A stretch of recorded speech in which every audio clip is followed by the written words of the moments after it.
TV 24 news ವಾಹಿನಿಗೆ ಸ್ವಾಗತ. ವಿಧಾನ ಪರಿಷತ್ ಸದಸ್ಯರು ಆದ ಚಂದ್ರರಾಜು ಹಟ್ಟಿಹೊಳಿ ಅವರು ನೆರೆ ಬೆಳಗಾವಿ ಜಿಲ್ಲೆಯ ಖಾನಾಪುರ ತಾಲೂಕಿನ ಇಟಗಿಯಲ್ಲಿ ನೂತನವಾಗಿ ನಿರ್ಮಿಸಿದ ಗ್ರಾಮ ಪಂಚಾಯತ್ ಕಟ್ಟಡದ ಉದ್ಘಾಟನಾ ಸಮಾರಂಭದಲ್ಲಿ ಭಾಗವಹಿಸಿ ಸನ್ಮಾನ ಸ್ವೀಕರಿಸಿ ನಂತರ ನಮ್ಮ ನ್ಯೂಸ್ ಸಂಘದ ರಾಜ್ಯ ಉಪಸಂಪಾದಕ ಬಸವರಾಜ್ ನಡೆಸಿದ ಸಂವಾದದಲ್ಲಿ ಮಾತನಾಡಿ ಡಿಸಿಸಿ ಬ್ಯಾಂಕ್ ಚುನಾವಣೆಯಲ್ಲಿ ಖಾನಾಪುರದಿಂದ ಸ್ಪರ್ಧೆ ಬಗ್ಗೆ ಮಹತ್ವದ ಮಾಹಿತಿ ಕೊಟ್ಟಿದ್ದಾರೆ. ಸರ್, ಈಗ ಇನ್ನೊಂದು ಖಾನಾಪುರ ಇದರಿಂದ ಒಂದು ಡಿಸಿಸಿ ಬ್ಯಾಂಕ್ಗೆ ತಾವು ಸ್ಪರ್ಧೆ ಮಾಡ್ತೀರಾ ಅಂತ ಸುದ್ದಿ ಇದೆ ಸರ್. ಇಲ್ಲ, ಇವಾಗ ಖಾನಾಪುರ ಪ್ರಸ್ತುತ ಇಲ್ಲಿ ಬದಲಾವಣೆ ಆಗಬೇಕಂತ ಜನರ ಬಯಕೆ ಇದೆ.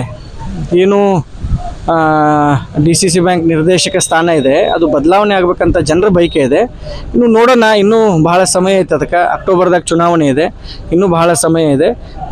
ಜನರ ಒಂದು ಮತ್ತು ಎಲ್ಲ, ಯಾಕಂದರೆ ಜನರು ಬಯಸಿದ ಮೇಲೆ ಸೊಸೈಟಿದವರು ಬಯಸ್ಬೇಕಾಕತಿ. ಅದು ಹೆಂಗೆ ಆಕತಿ ಮುಂದೆ ಬರುವಂಥ ದಿನದಲ್ಲಿ ನೋಡೋಣ. ಯಾಕಂದರೆ ಜಿಲ್ಲಾದಲ್ಲಿ ಎಲ್ಲ ಬೇರೆ ಬೇರೆ ನಾಯಕರಿದ್ದಾರೆ. ಆ ನಾಯಕರೆಲ್ಲ ಕೂಡ್ಕೊಂಡು ಒಂದು ನಿರ್ಣಯ ತೊಗೊಳ್ಬೇಕಾಕತಿ. ಆ ನಾಯಕರ ನಿರ್ಣಯದ ಮೇರೆಗೆ ನೋಡೋಣ ಮುಂದಿನ ದಿನಮಾನದಲ್ಲಿ ಏನೇನಾಗುತ್ತೆ ಅಂತ.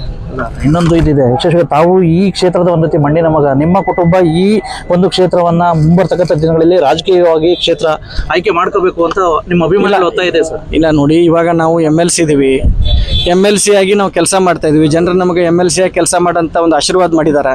ಈ ಸಂದರ್ಭದಲ್ಲಿ ಇಲ್ಲಿ ಶಾಸಕರಿದ್ದಾರೆ, ಅವ್ರು ಶಾಸಕರಾಗಿ ಅವ್ರು ಕೆಲಸ ಮಾಡಕತ್ತಾರ. ಏನೇ ಇದ್ರೂ ನಮ್ಮದು ಸಮಾಜ ಪರವಾದಂಥ ಕೆಲಸ, ಸಮಾಜ ಸೇವೆಯನ್ನು ಮಾಡಬೇಕು. ಅದಕ್ಕೆ ನಾವು ಯಾವತ್ತೂ ಬೆಂಬಲ ಕೊಡ್ತೀವಿ.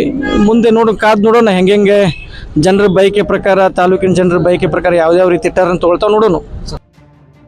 ಕನ್ನಡಿಗರ ಮೆಚ್ಚಿನ ನಿಮ್ಮ ಟಿವಿ 24 ಕನ್ನಡ ನ್ಯೂಸ್ ವಾಹಿನಿ ಇದೀಗ ಟಿವಿಯಲ್ಲಿ ಲಭ್ಯ.